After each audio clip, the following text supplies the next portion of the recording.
사모님과 처음 만난 건 2년 전 면접 자리에서였어요. 일을 시작하고 나선 1년 동안은 매일 점심을 함께 먹으며 많은 이야기를 나눴습니다. 제가 웃긴 얘기를 하면 사모님은 손뼉을 치며 웃으셨고, 제 김치볶음밥엔 꼭 계란 프라이를 얹어 달라고 하셨죠. 그렇게 서로 정이 깊어졌는데, 어느 날 아침 출근하니 사모님은 안방에서 나오지 않으셨어요. 어머니 많이 편찮으세요. 식사만 두고 나오세요. 귀찮게 하지 마세요. 딸의 말이었습니다. 그리고 그날부터 홈캠에서 딸의 목소리가 반복되기 시작했어요. 이모, 안방은 들어가지 마세요. 그냥 식사만 두고 나오세요. 그렇게 1년이 흘렀고, 오늘 그 방 안에서 약한 신음소리가 들렸습니다. 사라진 식탁, 멈춘 대화. 사모님과 처음 만난 건 2년 전 면접 자리에서였어요. 홈웨어 복장의 사모님은 첫인상부터 단정하고 인상이 좋아 보였습니다. 이 집 저 집 일하러 다니다 보면 첫인상의 느낌이 그 사람의 인성과 거의 맞물릴 때가 많았어요. 김복자 사모님의 집은 전형적인 중산층 가정의 넓은 아파트였습니다.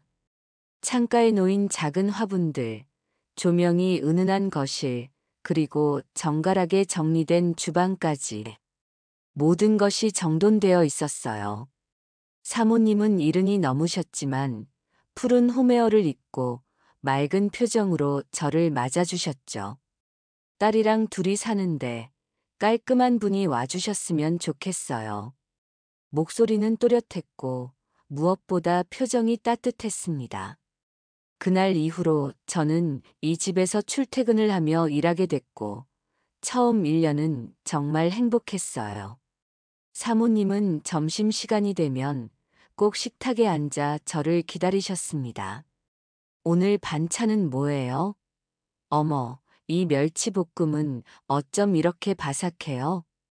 저는 그런 반응이 좋아 일부러 집에서 만든 걸 싸우기도 했죠. 사모님은 늘 손주 이야기를 하셨어요. 미국에서 대학 다니는 손자, 직장 다니는 손녀들 사진을 보여주시며 눈시울을 붉히기도 하셨습니다. 연락은 잘 안 온다면서도 가족 이야기만 나오면 얼굴에 빛이 돌았어요. 사모님은 자주 웃으셨고 가끔은 제 얘기에 눈물도 흘리셨어요. 이모도 참 사람을 따뜻하게 하네. 그렇게 1년 동안 우리는 식사보다 대화가 더 많은 점심을 함께 했습니다. 그러던 어느 날이었어요. 언제나처럼 9시에 출근했는데 현관문이 평소보다 조용했습니다. 현관 앞에 사모님 신발은 그대로였고 주방에도 인기척이 없었죠. 평소라면 주방에서 커피를 내리고 계실 시간인데 그날은 사모님의 모습도 살랑거리는 커튼 소리도 없었어요. 묘한 정적이 집안에 감돌았습니다. 잠시 뒤 딸 수진 씨가 나타났어요. 낯익은 고급 수트 차림의 짧은 말투는 여전했습니다. 항상 바쁘다며 집에 잘 들르지 않던 사람이 아침부터 있는 것도 의아했어요. 어머니 몸이 많이 안 좋으세요. 이모는 오늘부터 식사만 방에 넣어주시고 귀찮게 말씀은 걸지 말아주세요. 그 말에 저는 깜짝 놀랐어요. 어제까진 식탁에서 식사하셨는데요. 밤새 상태가 나빠지셨어요. 병원은 모시고 갔다 왔고요. 편하게 일하다 시간 되시면 퇴근하세요. 수진 씨의 말은 딱 잘라 이야기하는 스타일이었어요. 더 물어보기도 전에 현관문을 닫고 나가버렸죠. 몇 달간 얼굴도 비추지 않다가 갑자기 나타나 이런 일을 처리하고 가는 게 이상했지만 당시엔 그냥 바쁜 자녀의 모습이려니 했습니다. 그리고 그날부터 사모님은 안방에서 한 발짝도 나오지 않으셨습니다. 제가 하루 3번 식사를 들고 안방 문을 열 때 침대에 반쯤 기댄 채 창밖을 보고 계시곤 했지만 한 번도 먼저 말을 걸어오신 적이 없었어요. 사모님, 식사 놓고 갑니다. 그렇게 말하면 사모님은 고개만 살짝 돌리실 뿐 아무 말씀도 없었습니다. 그런 날이 며칠, 몇 주, 몇 달씩 이어졌어요. 처음엔 수진 씨 말대로 사모님이 많이 아픈가 보다 했죠. 하지만 어느 날부터인가 이상한 점들이 눈에 띄기 시작했어요. 약병은 늘 그대로인데 사모님의 표정은 점점 더 공허해져 갔습니다. 의사가 오는 날도 없었고 병원에 가는 날도 없었어요. 단지 방 안에만 계시는 사모님, 그리고 점점 줄어드는 대화. 세 번째 달부터는 수진 씨의 방문 횟수가 늘어났습니다. 하지만 그녀는 사모님 방에 들어가 대화를 나누기보다 서재에서 서류를 정리하는 시간이 더 많았어요. 가끔 들려오는 사모님과 수진 씨의 대화는 늘 쌀쌀맞고 짧았죠. 그러다 어느 날 문을 열고 들어갔을 때 사모님이 아주 조용히 중얼거리셨습니다. 어제 건 좀 짰어요. 미안하지만 간장을 덜 넣으면 좋겠어요. 그 말이 반가워 웃으려던 그때였어요. 이모님, 엄마 귀찮게 하지 마세요. 그냥 식사만 두고 바로 나오세요. 홈캠에서 수진 씨의 목소리가 흘러나왔습니다. 익숙한 말투였습니다. 놀라 천장을 올려다보니 방 구석 높은 곳에 달린 작은 카메라가 보였어요. 언제부터 있었는지도 모르게 저와 사모님은 모니터링 당하고 있었던 거였죠. 거실, 부엌 현관, 안방 입구까지 설치된 양방향 음성 홈캠.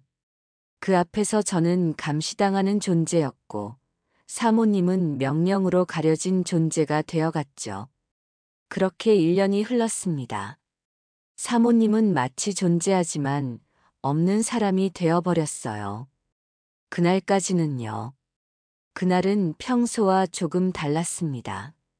식사 시간을 맞춰 안방 앞에 다가갔을 때 문틈 너머로 아주 미세한 소리가 들렸어요. 응, 흐. 분명한 신음소리였습니다. 손이 떨렸어요.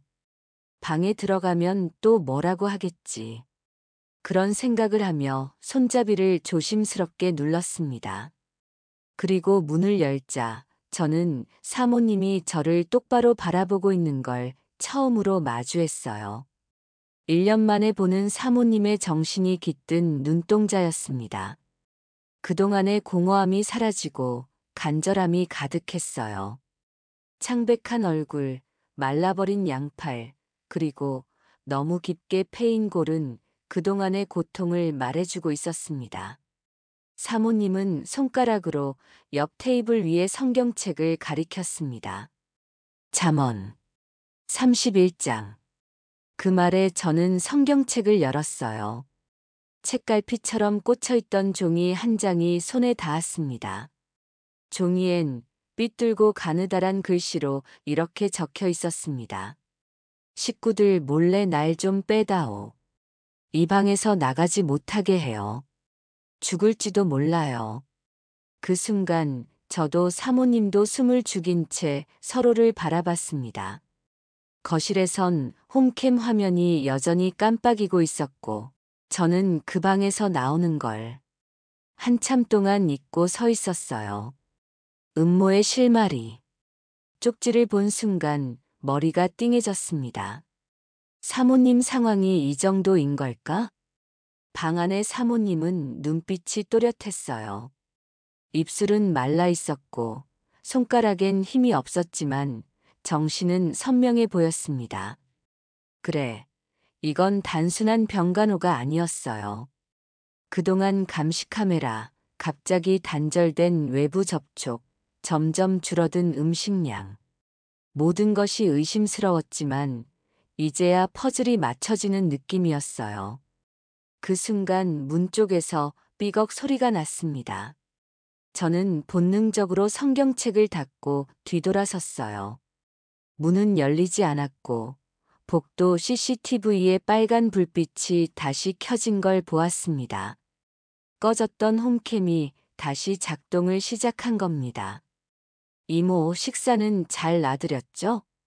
거실에서 들리는 한수진 씨의 목소리. 차분한 말투, 무미건조한 톤. 네, 사모님. 식사 드렸어요. 저는 애써 평온한 목소리를 내며 식판을 정리했습니다. 손이 떨려 포크를 떨어뜨릴 뻔했지만 최대한 자연스럽게 행동했어요. 이제 제가 알아야 할 것들이 있었습니다. 그 집은 조용했습니다. 너무 조용해서 발자국 소리 하나에도 온몸이 긴장되곤 했어요. 이모, 주방 정리 끝나시면 정수기 밑에 다시 한번 닦아주세요. 수진 씨가 거실 소파에 앉은 채 말했습니다. 그녀는 연예인처럼 참 예쁘게 생겼어요. 관리를 잘해서 그런지 50이 다 돼가는 나이인데도 피부는 30대처럼 건강해 보였습니다. 집에서 입는 실내복 한 장에도 수십만 원 하는 옷이죠. 조금도 흐트러짐이 없었어요. 말끝마다 이모님 하고 부르지만 목소리는 건조했습니다. 어머니는 어젯밤에 또 그러셨어요. 창문 열고 밖에 나가겠다고 소리를 지르시더라고요. 그녀는 마치 헛소리를 반복하는 노인에 대해 보고하듯 말했어요. 이모도 아시겠지만 어머니가 요즘 정신이 오락가락하세요. 네, 그러세요? 저는 입술을 깨물며 애매하게 답했습니다. 사실 1년 동안 사모님이 소리를 지르거나 이상행동을 보인 적은 한 번도 없었어요. 오히려 너무 조용하셨죠. 창문도 모두 잠겨 있었고 사모님 방의 창문은 아예 못이 박혀 있었습니다. 안전을 위해서라는 수진 씨의 설명이 갑자기 새롭게 들렸어요. 그날 밤 아들 한민재 씨가 집에 들렀습니다. 간단한 과일 바구니를 들고 와 이모, 오랜만이에요 하며 웃었어요. 민재 씨는 겉보기엔 부드럽고 웃음도 많았지만 묘하게 거리를 유지했습니다. 누나가 요즘 좀 예민하죠? 제가 봐도 그래요. 저한테는 그렇게 말하면서도 수진 씨 앞에서는 언제나 순응적이었어요. 엄마 상태는 어떤데? 그냥 똑같아. 가끔 헛소리해. 우리 이름도 헷갈리고. 유산 문제 정리 안 하면 이대로 계속 가겠네. 민재 씨의 그 말에 수지는 컵을 탁 내려놓았습니다. 조금만 기다려. 거의 끝났어. 법무사랑 이야기 다 해놨고. 정신이 맑을 때 도장 받아야 해. 이모 앞에서는 티내지 마. 알지. 그래서 지금 같이 사는 거잖아. 거실에 앉아 사과를 깎던 제 손이 그 순간 멈췄어요. 두 사람의 대화는 분명히 누군가를 지키는 게 아니라 처리하는 것 같았습니다. 유산 문제, 법무사, 도장. 모든 단어가 마음에 걸렸습니다. 사모님이 중병을 앓는다면 진료 기록이 있어야 하는데 그동안 병원에 간 적도 없었고 의사가 방문한 적도 없었어요. 도대체 이 가족에게 무슨 일이 일어나고 있는 걸까? 그날 밤 퇴근 준비를 하며 사모님 방 앞을 지나는데 또 한 번 신음이 들렸어요. 정 씨.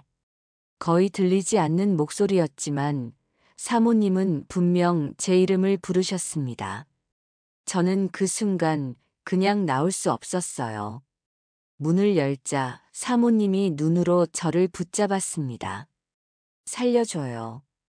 여기가 감옥이에요. 그 목소리는 정말 아주 작고 간절했어요. 여기선 못 나가요. 이 집에선. 그 말을 들은 순간 시간이 멈춘 것 같았습니다.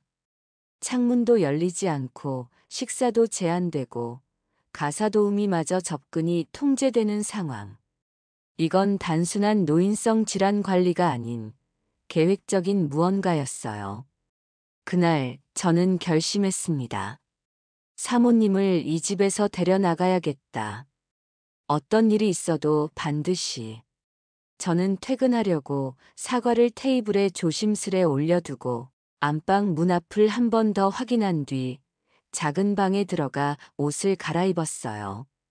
보조 가디건을 벗고 앞치마를 접어두고 가방을 들고 나왔을 때 거실에선 아직도 불이 켜져 있었습니다. 도움이 아직 있어? 아니, 이제 나갈 시간 됐잖아. 순간 저는 걸음을 멈추고 조용히 뒤로 물러났어요. 솔직히 도움이 홈캠으로 지켜보는 것도 이제 피곤해. 엄마 요양원에 보낼 때 됐어. 서류 다 끝내고 보내자. 그 전에 위임장부터 확실히 처리하고 도장도 찍혀야 하고. 그 말에 제 심장이 쿵 하고 내려앉았습니다. 저는 인기척 없이 작은 방 문 뒤로 숨었어요. 그리고 아무 소리도 내지 않은 채 신발도 신지 않고 살금살금 안쪽 통로로 빠져나왔습니다. 그날 밤 집에 돌아온 저는 거실 불도 켜지 않은 채 앉아 있었어요. 이 집에서 있었던 일들을 하나하나 떠올렸습니다. 사모님과 웃던 시간, 홈캠의 감시, 바뀐 분위기, 그리고 그 쪽지. 이건 그냥 병간호가 아니야. 감금이야. 그때부터였습니다. 저는 수진 씨의 일거수일투족을 조용히 지켜봤어요. 며칠 뒤 서재를 청소하다 메모지를 발견했습니다. 그 위엔 정리된 문장이 쓰여 있었어요. 노인 정신불능 진단서 법무사 연결 유산 정리 요양원 이전 부동산 처분. 그 아래 딸의 필체로 적힌 두 글자가 소름 돋게 눈에 들어왔습니다. 속도 중요.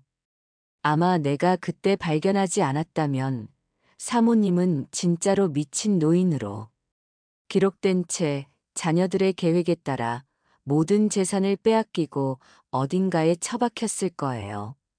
그날 밤 저는 결심했습니다. 이 집에서 사모님을 탈출시켜야겠다고. 해시태그 3분의 돈 어디다 숨겼어? 어느 날부턴 사모님이 식사를 못 하시니까 하루에 한 번만 흰 죽을 서서 드리라고 수진이 말했어요. 점점 영양 상태가 나빠지시는 게 눈에 보였습니다. 사모님의 모발은 기름기 없이 부석부석해졌고 안색도 창백했어요. 관리가 아닌 학대 같았습니다. 그날도 흰죽을 끓여 사모님 방에 식사를 놓고 나오는 길이었습니다. 문을 닫으려던 제 손이 멈칫했어요. 안에서 수진 씨의 목소리가 평소보다 높고 거칠게 튀어나왔기 때문입니다. 내가 모를 줄 알아? 내가 내 돈을 너네 집에 퍼주고 또 어디다 뒀어? 말해봐. 아빠가 그랬어. 주식도 건물도 다 내가 빼돌렸다고. 안에서 들려오는 소리에 저는 방문 앞에 그대로 굳어 섰습니다. 일반적인 모녀 대화라고 보기엔 너무 거칠고 적대적이었어요. 수진 씨가 엄마에게 반말과 너라는 호칭을 쓰는 것도 충격적이었습니다. 내가 고등학교 때 그랬잖아. 내가 뭔가 숨기고 있다고. 아빠가 그랬어. 엄마가 너희들한테 갈 돈 전부 양평 쪽으로 넘겼다고. 그때부터였어. 내가 엄마로 안 보인 게. 양평은 사모님 친정이 사시는 곳이었어요. 수진 씨의 목소리는 거칠고 빠르게 몰아쳤습니다. 마치 오랫동안 품어온 원망을 한꺼번에 쏟아내는 것 같았어요. 아빠가 바람난 거 다 내 탓이잖아. 돈 맡겨놨더니 남의 집 살리는 데 쓰고 그 돈이 다 내 돈이야? 왜 남의 돈 가지고 인심 쓰는데? 정말 한심해. 아빠한테 그때 받은 주식하고 종로에 빌딩 판 돈. 다 어디다 뒀냐고. 말해. 지금 당장. 그러면서 무언가를 내리치는 소리가 들렸어요. 무서웠지만 저는 그 자리를 떠날 수 없었습니다. 내가 그러니까 아빠가 나간 거야. 잠시 숨 넘어갈 듯한 침묵이 흘렀습니다. 그 틈을 타 사모님의 약해진 목소리가 겨우 흘러나왔습니다. 수진아, 나는 그런 큰 돈 받은 적 없어. 믿어줘. 그땐 그냥 생활비 조금, 몇 천 정도. 정말이야. 민수 외삼촌네 회사가 힘들 때 몇 천만 원 준 거밖에 없어. 그거 조금 도와준 거 말고는. 사모님의 목소리는 떨리고 있었어요. 거짓말을 하는 것 같지 않았습니다. 오히려 오랫동안 반복된 질문에 지친 듯한 울림이 있었죠. 거짓말하지 마. 수진의 고함에 저는 무심코 몸을 움찔했어요. 아빠가 거짓말했다고? 내가 아빠보다 정직하다고 말할 수 있어? 웃기지도 마. 아빠는 지금도 우리 챙겨줘. 다 필요 없고 너는 여기에 도장만 찍으면 돼. 나도 너랑 매일 이러는 거 나도 힘들어. 무슨 서류인지는 몰라도 도장을 찍으라고 강요하는 것이 분명했어요. 딸이 엄마에게 하는 말이라고는 믿기지 않았습니다. 도장 찍어. 그럼 끝이야. 지금 찍기 싫으면 요양원에서 법무사 만나. 나는 기다릴 시간도 없고 감정도 없으니까. 그 말을 끝으로 방 안은 잠시 고요해졌어요. 문 앞에 서 있던 저는 숨도 쉬지 못한 채 그대로 얼어 있었습니다. 그리고 알았습니다. 사모님은 이 가족 안에서 더 이상 어머니도 아니고 보호자도 아니었습니다. 단지 증명서에 도장을 찍어야 할 존재일 뿐이었어요. 그날 저는 돌아서지 않았습니다. 도와야겠다는 감정이 아니라 지켜야겠다는 책임감이 들기 시작했어요. 퇴근 시간까지는 아직 한참 남아 있었지만 그날은 평소보다 더 조용했습니다.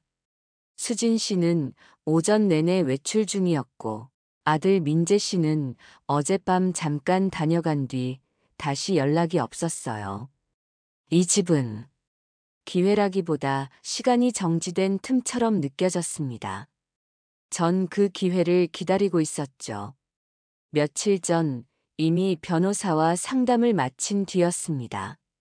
사모님과 잠깐씩 나눈 대화를 통해 상황의 심각성을 알게 되었고 전문가의 도움이 필요하다고 판단했어요.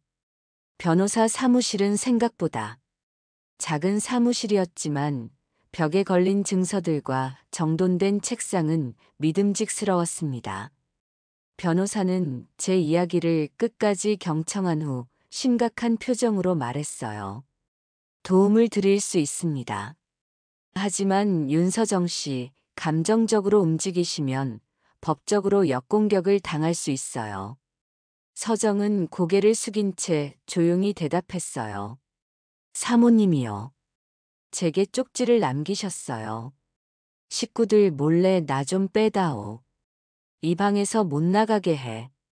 죽을지도 몰라라고요. 변호사는 메모를 하며 물었습니다. 사모님의 정신 상태는 어떤가요?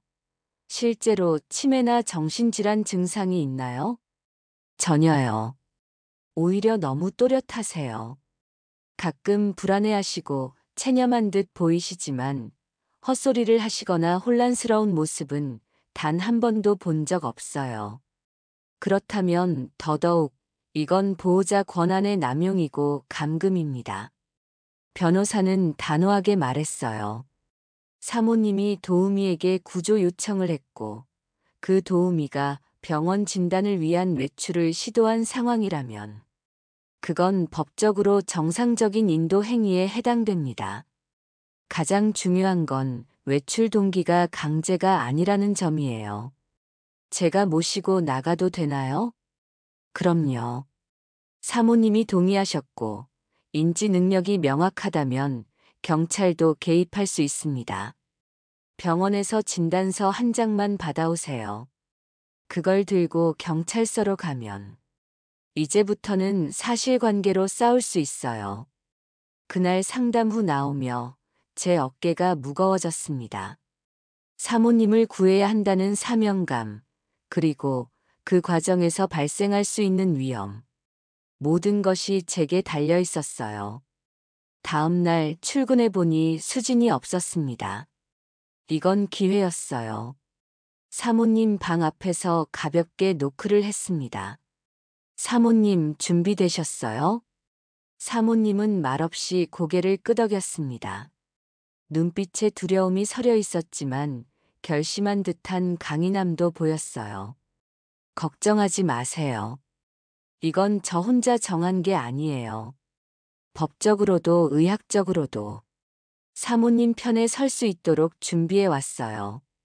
나는 휠체어를 조심스럽게 돌려 사모님을 모시고 거실로 나왔습니다.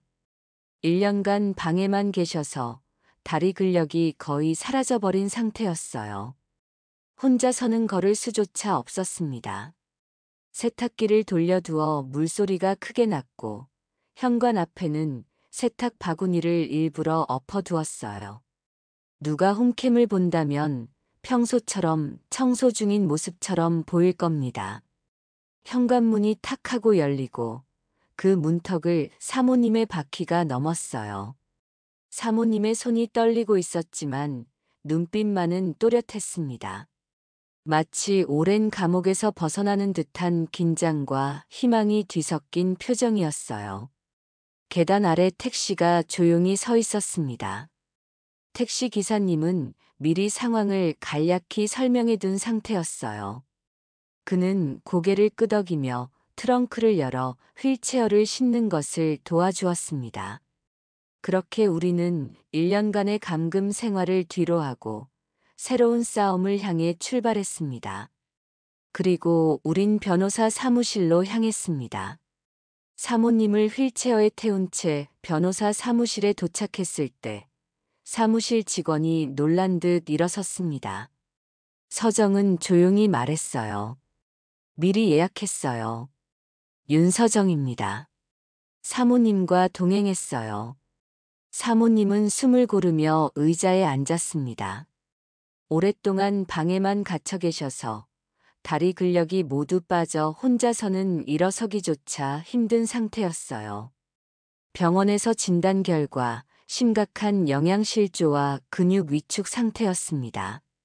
의사는 이런 상태가 된 이유를 여러 번 물었지만 사모님은 당장 법적인 문제부터 해결하고 싶어 하셨어요.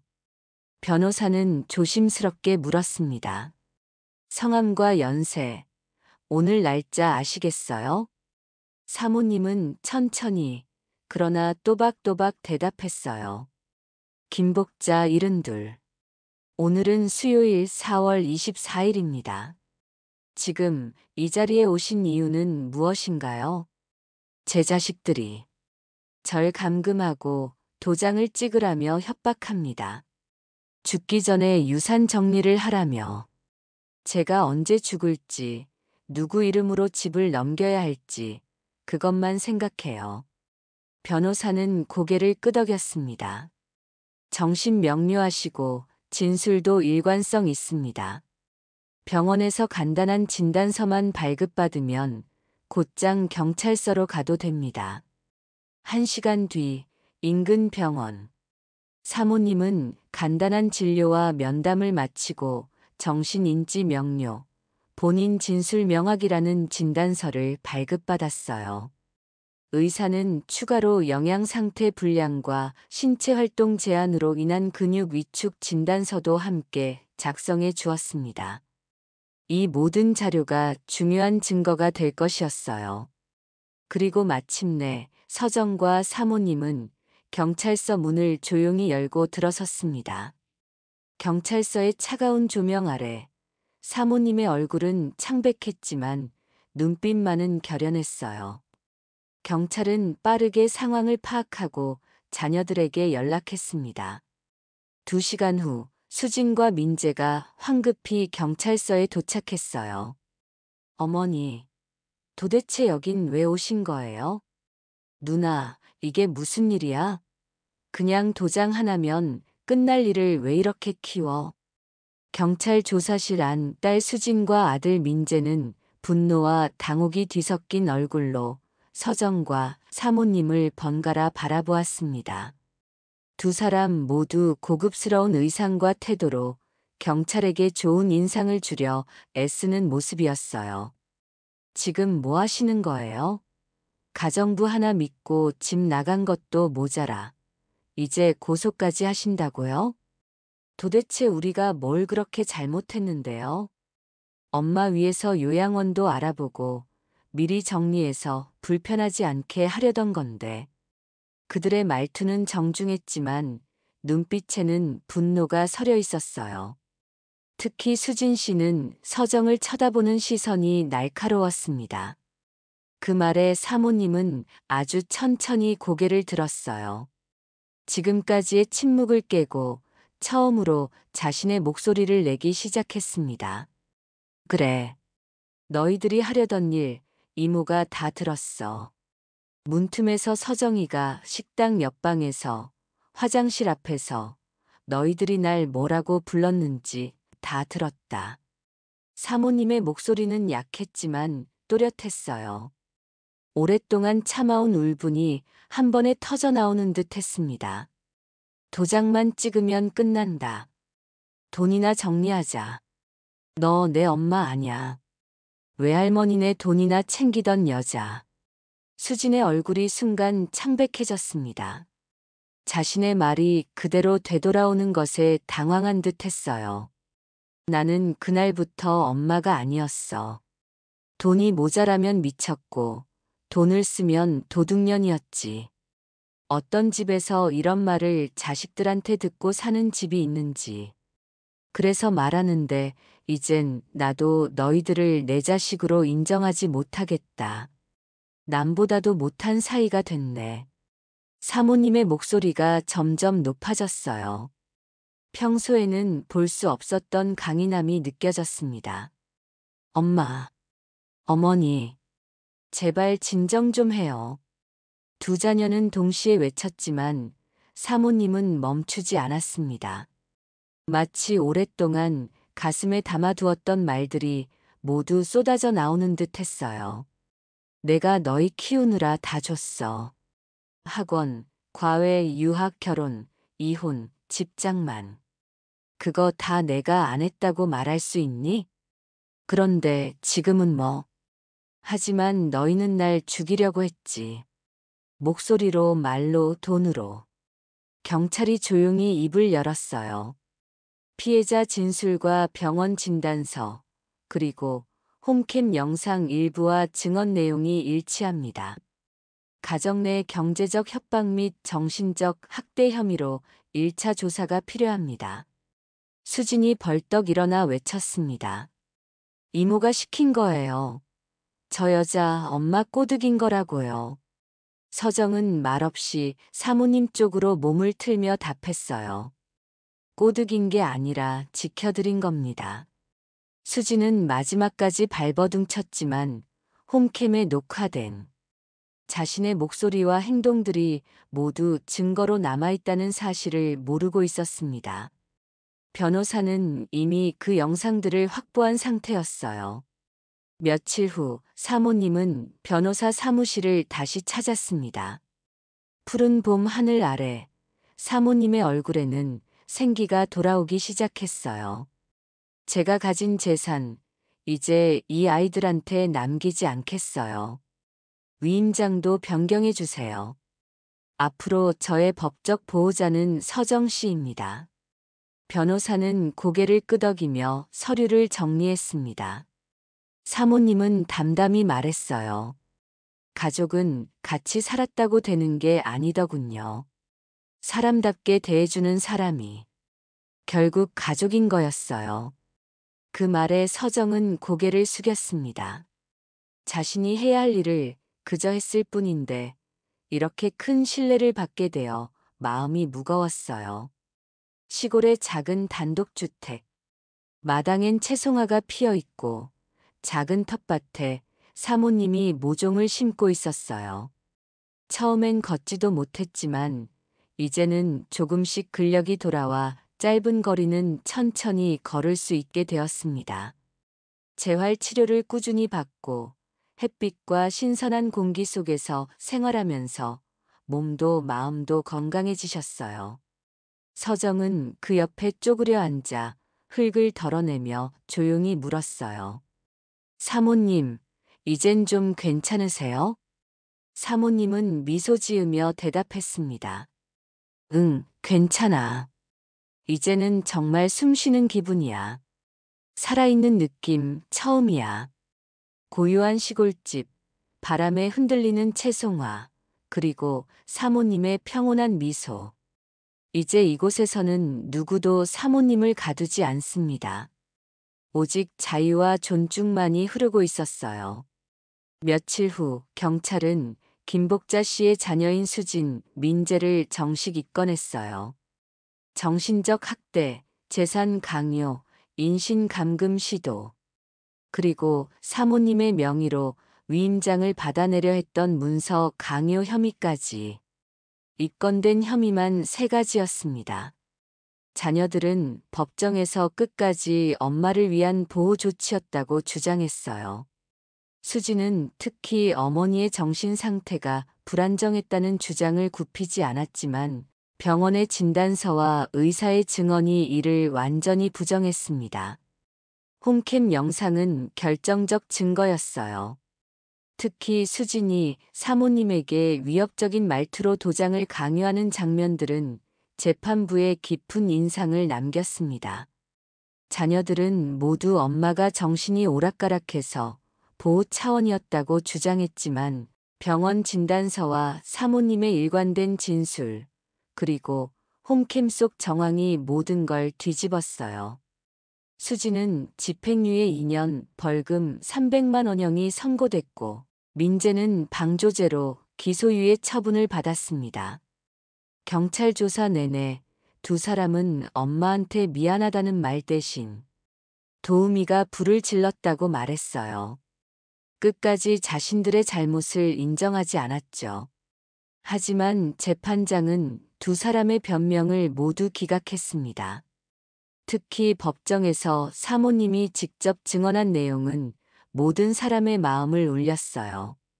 자녀들이 어떻게 자신을 한 사람이 아닌 재산으로만 취급했는지, 어머니가 아닌 도장 찍는 기계로 여겼는지를 차분히 증언하셨습니다. 그러나 판결문엔 이렇게 적혀 있었습니다.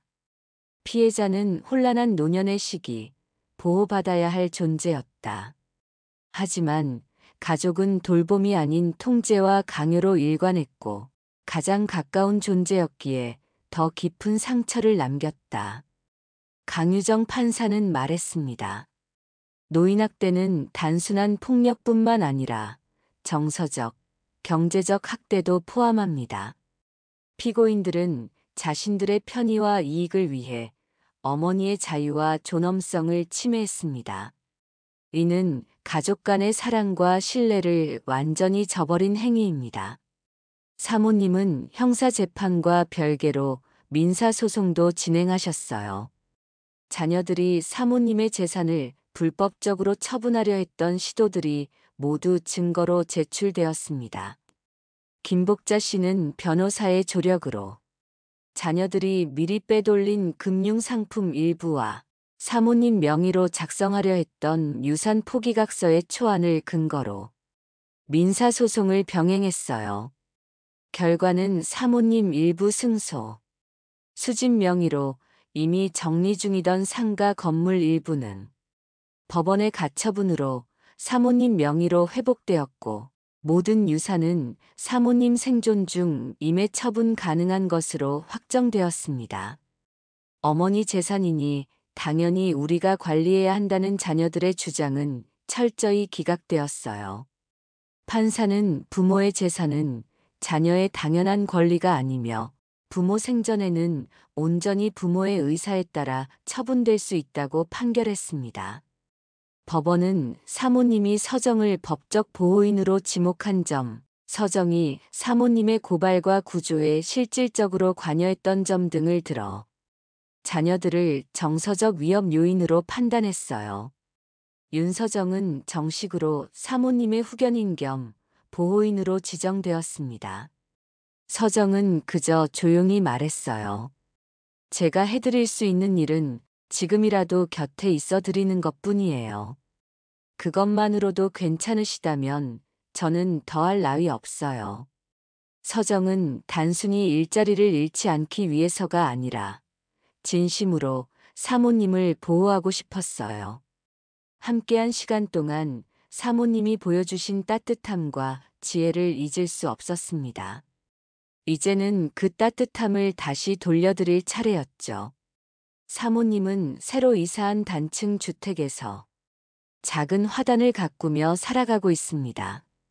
이웃들과도 인사를 나누고 마을 회관에도 종종 나가시죠. 어르신, 따님이시죠? 요즘 이렇게까지 엄마 챙기는 분 보기 힘들어요.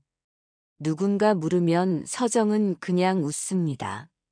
처음엔 고마움 때문에 보호자가 되었지만 이제는 정말 딸처럼 사모님을 모시고 있었어요. 사모님의 건강이 회복될수록 서정의 마음도 따뜻해졌습니다. 사모님은 단호히 말했어요. 얘는 내 막내딸이에요. 가족이 피라고 생각했던 때도 있었지만 이젠 그건 아니더라고요. 마음을 지켜준 사람이 진짜 가족이에요. 그 말을 들을 때마다 서정의 눈시울이 붉어졌습니다. 고향에서 멀리 떨어져 혼자 살아가던 그녀에게 사모님은 또 다른 어머니 같은 존재였으니까요. 둘은 함께 텃밭을 가꾸고 동네 행사에 참여하며 새로운 가족의 의미를 만들어가고 있었습니다. 혈연보다 더 강한 연대와 신뢰로 이어진 특별한 관계였어요. 몇 달 후 사모님은 건강이 많이 회복되어 거의 혼자서도 생활이 가능해졌습니다. 하지만 서정은 여전히 사모님 곁을 지켰어요. 이제는 가사도우미가 아닌 진짜 가족으로서 사모님이 남긴 마지막 유언장엔 나를 사람답게 대해준 한 사람에게 내 남은 삶을 맡깁니다 라는 문장이 적혀 있었습니다. 그 유산이 무엇인지보다 그 유산을 누구에게 주고 싶은가가 가장 중요한 선택이었죠. 반은 가사도우미한테, 반은 사회의 기부로 설정했습니다. 사모님의 결정은 많은 사람들에게 진정한 가족의 의미를 다시 생각하게 했어요. 가족은 단순히 혈연으로 맺어진 관계가 아니라 서로를 존중하고 지키며 진심으로 사랑하는 이들이 만들어가는 것임을. 그녀의 용기와 선택은 많은 이들에게 깊은 울림을 주었습니다. 휠체어를 밀고 마을 산책로를 걷던 어느 날 사모님이 말씀하셨어요. 서정아, 내가 이렇게 다시 살 수 있게 해줘서 고마워. 아니에요, 사모님. 제게 진짜 가족이 무엇인지 알려주셔서 제가 더 감사해요. 두 사람의 웃음소리가 봄바람을 타고 퍼져나갔습니다. 그들이 만든 작은 가족은 어쩌면 모든 가족의 본질을 보여주는 거울이었을지도 모릅니다. 오늘의 이야기 재미있게 들으셨나요? 다음엔 더 재미있는 이야기로 다시 찾아뵙겠습니다. 긴 시간 시청해 주셔서 감사합니다.